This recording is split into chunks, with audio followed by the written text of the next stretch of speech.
আজ বানাবো ডিমের কারি বা তেল ঝাল। ডিম সেদ্ধ করে নিয়েছি, সেদ্ধ করে নিয়ে যে এরকমভাবে চিড়ে নিয়েছি।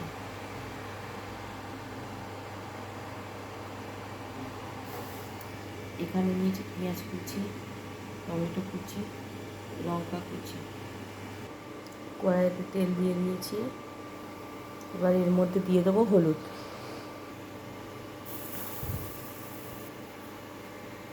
দিয়ে দিচ্ছি ডিম সেদ্ধ, লাল লাল করে ভেজে নেব।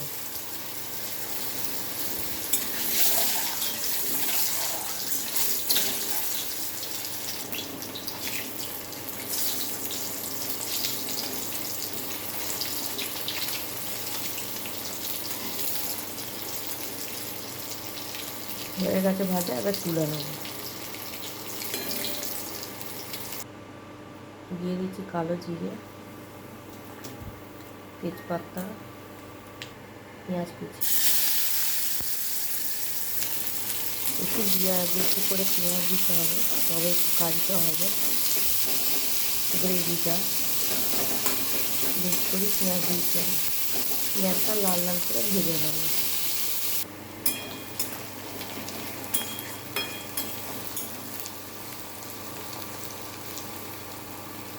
আর অল্প হবে, হালকা লাল হয়ে গেছে, আর একটুখানি করবো।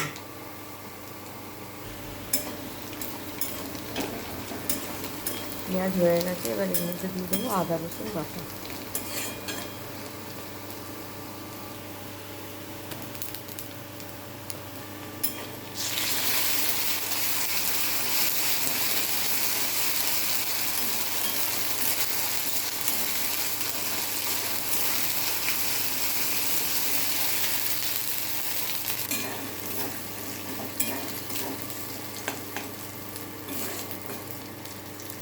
দিয়ে দেবো টমেটো কুচি,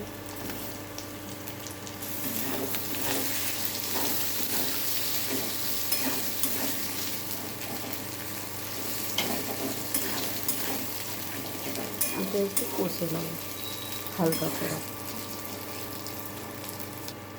দিয়ে দেবো কিছু গুঁড়ো মশলা, হলুদ গুঁড়ো, লঙ্কা গুঁড়ো, ধনে গুঁড়ো, জিরে গুঁড়ো। দিয়ে দেবো পরিমাণ মতো নুন, দিয়ে দেবো 4টি কাঁচা লঙ্কা চেরা।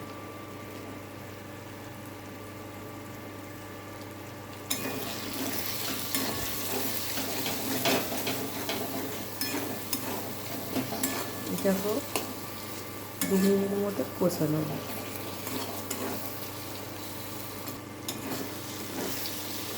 দেখুন 2 মিনিট পর ফিরে এলাম।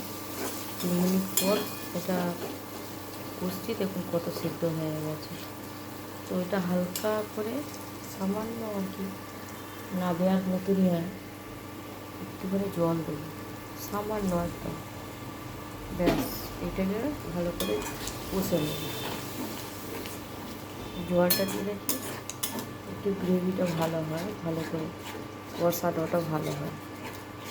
এটা ভালো করে 5 মিনিট মতন কষে নেব।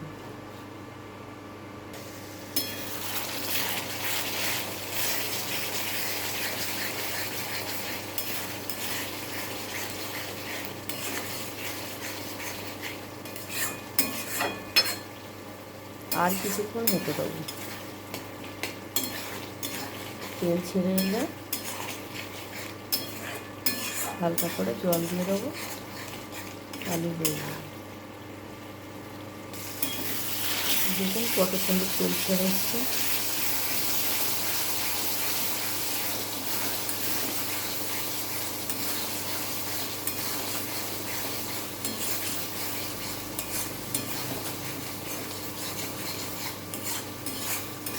ঝাল যদি কম লাগে এই সময় দিয়ে দেবেন।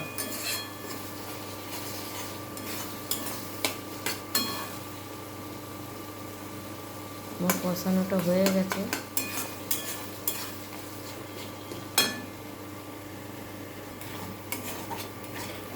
এর মধ্যে হালকা করে জল অ্যাড করবো।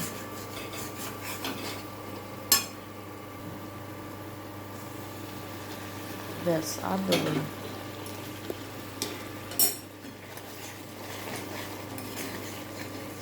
এবার এতে ডিমগুলো দিয়ে দেবো।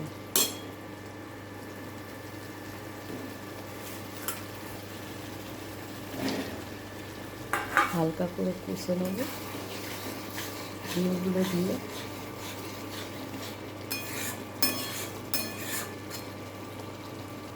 এর মধ্যে দিয়ে দেবো গরম মশলা গুঁড়ো, হালকা করে দেবো।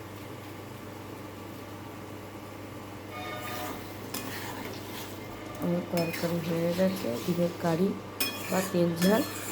এবার নামিয়ে নেব। আমার ডিমের কারি দেখুন হয়ে গেছে, নামিয়ে নিয়েছি। আপনারা করে দেখবেন, ভালো লাগবে। এর সাথে একটু আলু ভাতে তেল লঙ্কা হলে ব্যাস, আর কিছু লাগবে না। খুব সুন্দর হয়, আপনারাও বাড়িতে ট্রাই করে দেখবেন। কেমন হয়েছে কমেন্ট করে জানাবেন, পারলে শেয়ার করবেন। তো আজকের মতন এই পর্যন্ত। আবারও অন্য কোনো পরে রেসিপি নিয়ে আসবো। বাই।